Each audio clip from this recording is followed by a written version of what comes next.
Dali-daling lumabas sa mga pasahero sa bintana ng tumaob na jeep sa Binangonan, Rizal. Kwento ng ilang pasahero, mabilis ang takbo ng jeepney hanggang bumulusok ito, bumangga sa kotse at tuluyang tumaob. Ayon sa pulisya, nawala ng preno ang jeep na sumalpok sa dalawang motorsiklo at isang multi-purpose vehicle. Dead on the spot ang isang rider. 3 naman ang nasugatan. Nakatakdang sampahan ng patong-patong na reklamo ang driver ng jeep na tumangging magbigay ng pahayag. Pansamantalang sinuspinde ng Land Transportation Office ang lisensya ng driver na nag-viral matapos murahin at saktan ang isang lalaking nagkakariton. May report si Oscar Oida. Hindi lang mura ang inabot ng nagtutulak ng kariton na si Crispin Villamor. Okay na sana, tinagin ako. Hinampas pa siya sa ulo ng pickup driver. Nangyari yan sa harap ng umiiyak na anak ni Crispin. Matapos manakit, sumakay uli sa pickup ang driver at umalis. Nangyari yan sa barangay San Roque sa Antipolo City, Sabado ng gabi.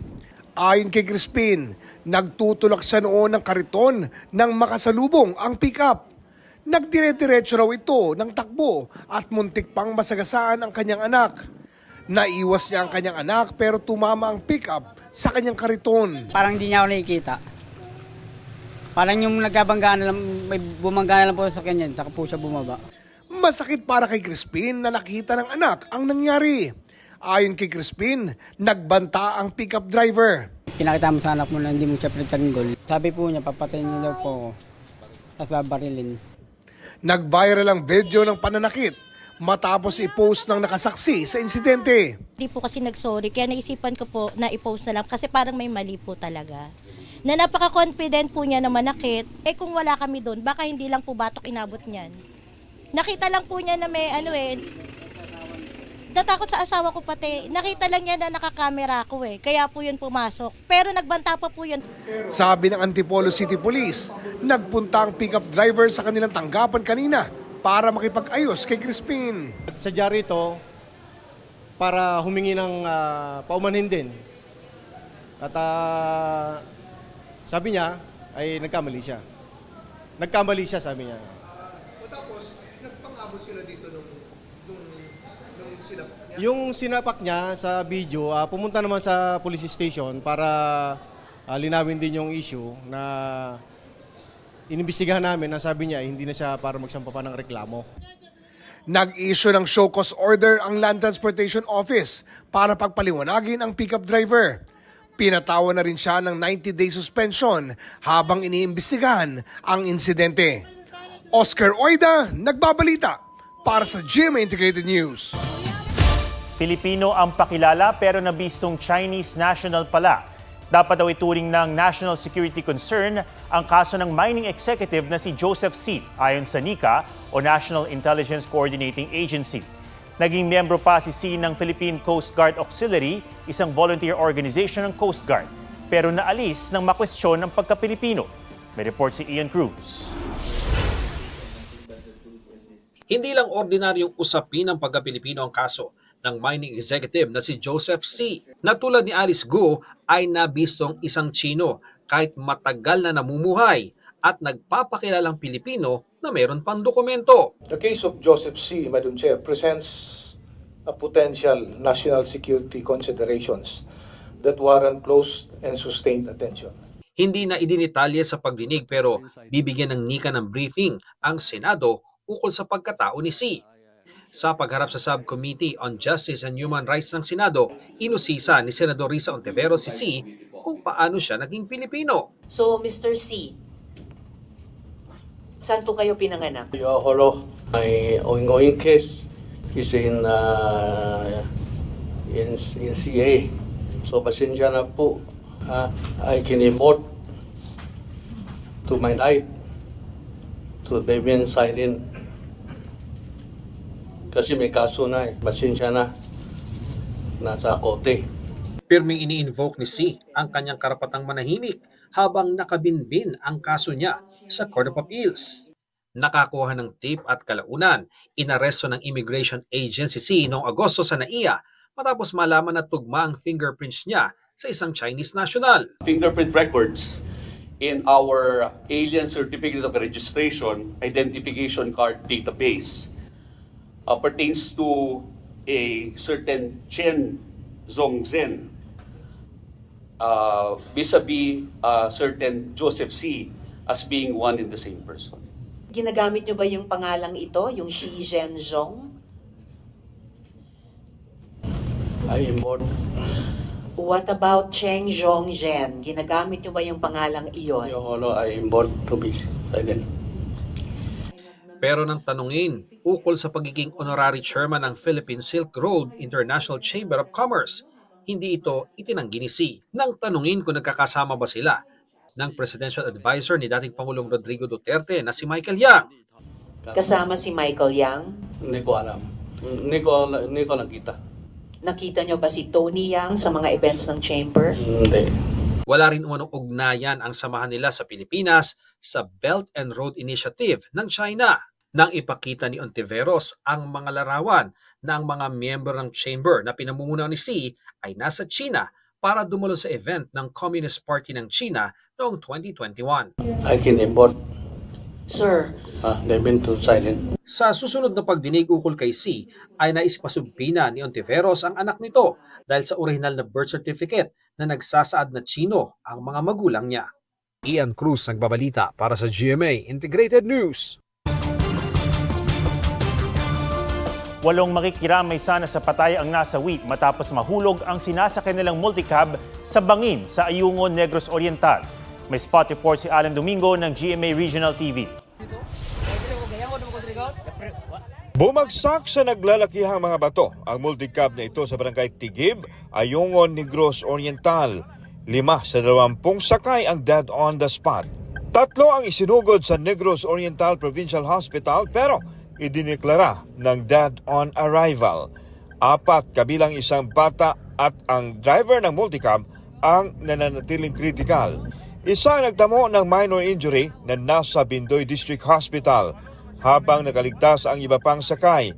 Ayon sa investigasyon, nagpunta ang mga biktima sa sitio Tumampon para magpaabot ng tulong sa isang namatay sa lugar.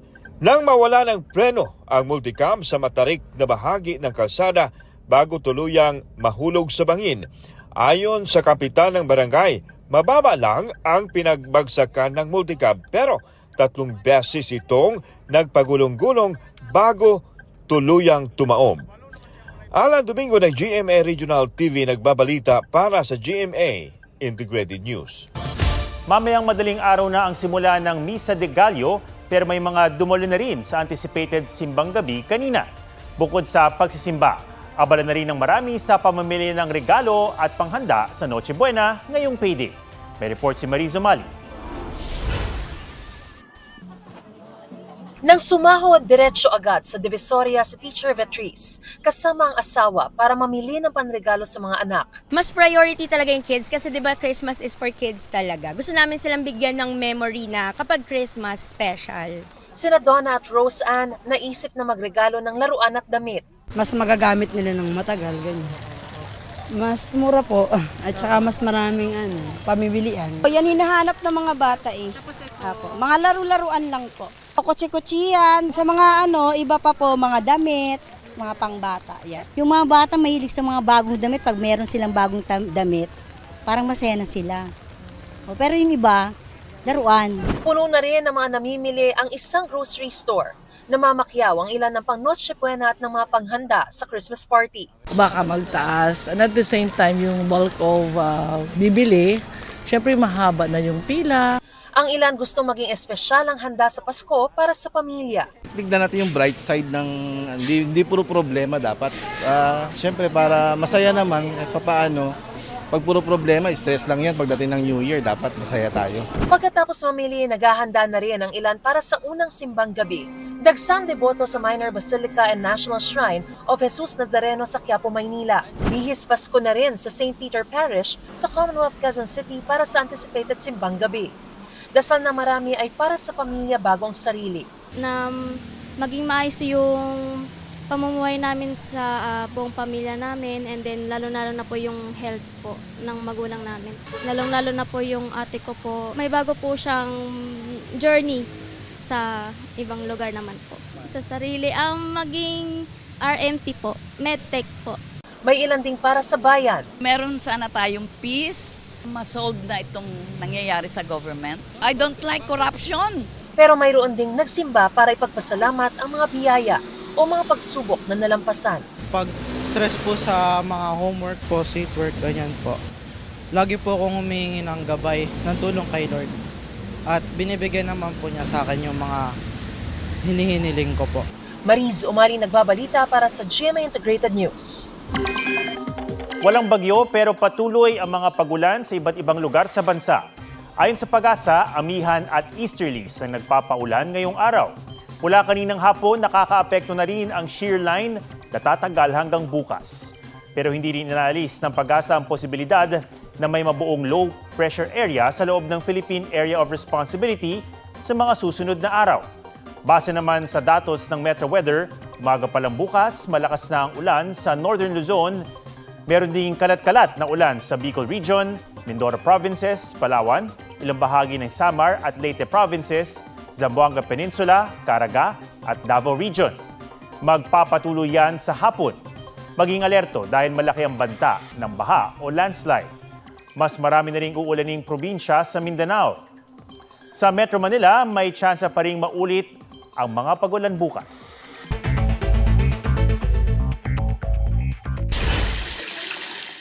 Dagdag singil sa tubig sasalubong sa 2026. Magiging mas mahal ng halos 30 pesos ang singil ng Manila Water sa mga kumukonsumo ng 10 cubic meters. Mahigit 66 pesos increase naman para sa 20 cubic meters at mahigit 135 pesos sa mga kumukonsumo ng 30 cubic meters kada buwan. Sa Maynila, magiging mas mahal ng mahigit 5 pesos ang singil sa mga kumukonsumo ng 10 cubic meters pababa. Mahigit 19 pesos para sa mga kumukonsumo hanggang 20 cubic meters at mahigit 39 pesos sa mga kumukonsumo ng 30 cubic meters. Ayon sa MWSS, bahagi ito ng ika-4 na aprobadong adjustment na singil sa tubig base sa gastos ng mga water concessionaires sa pagsasaayos ng kanilang pasilidad. Philippine Coast Guard vessel na naghahatid ng ayuda sa mga Pilipinong mangingisda, hinabol, dinikitan at tinangkang harangin ng China sa Sabina Shoal. Nagkat ang barko ng China at dumikit sa barko ng PCG nitong Sabado. Philippine vessel from Oahu. This is China Coast vessel, therefore. You have entered the adjacent waters of China's safety reef. Itunuloy ng Coast Guard ang misyon pero hinabol ng China Coast Guard ang barko ng PCG hanggang sa ikat nito muli ang PCG na napilitang huminto. You do not possess any legal authority to patrol within the Philippines Exclusive Economic Zone. You are directed to depart immediately and notify us of your intentions.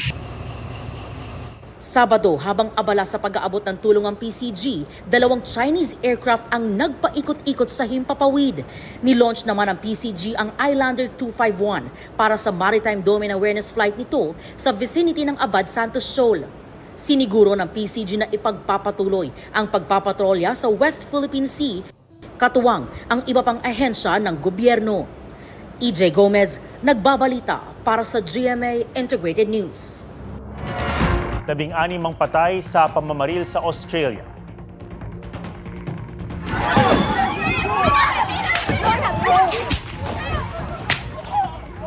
Nangyari ang pamamaril sa gitna ng pagdiriwang ng Jewish festival na Hanukkah sa Bondi Beach. Ayon sa pulisya, mag-ama ang nasa likod ng pinakamalalang mass shooting sa Australia sa loob ng halos 30 taon. Napatay ng mga otoridad ang ama, kritikal naman ang anak. 40 ang sugatan at isinugod sa ospital. Kabilang ang residenteng buwis buhay na dumisarma sa isa sa mga gunman pero nabaril ng isa pa. Ayon kay Prime Minister Anthony Albanese, ang pamamaril ay isang act of terrorism at act of anti-Semitism o galit sa mga Hudyo o Jews. 2 estudyante naman ang namatay sa pamamaril sa Brown University sa Rhode Island sa Amerika. 9 ang nasugatan. Isang person of interest ang inaresto pero pinakawalan kalaunan dahil sa kakulangan ng ebidensya. Patuloy na tinutugis ang nasa likod ng pamamaril.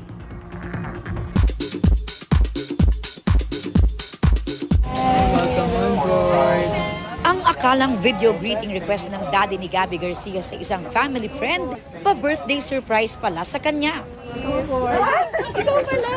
Laking gulat ng kapuso it girl nang malamang ang kanyang mommy Tess ang sinasabing family friend. At purser din o lead flight attendant sa flight ng boyfriend niyang si Khalil Ramos. Ibinahagi rin ng proud daughter ang professionalism ng ina. So life update guys, purser na yung nanay ko so medyo hindi ko na siya pwedeng utusan. In fairness, level 100 daw ang natanggap na birthday present. Finally, it's happening and maraming salamat guys. Thank you everyone. It's so nice to end this year with all of you and of course with River. Fan meet na ex-PBB housemates at last duo na sina AZ Martinez at River Joseph jam-packed with fans.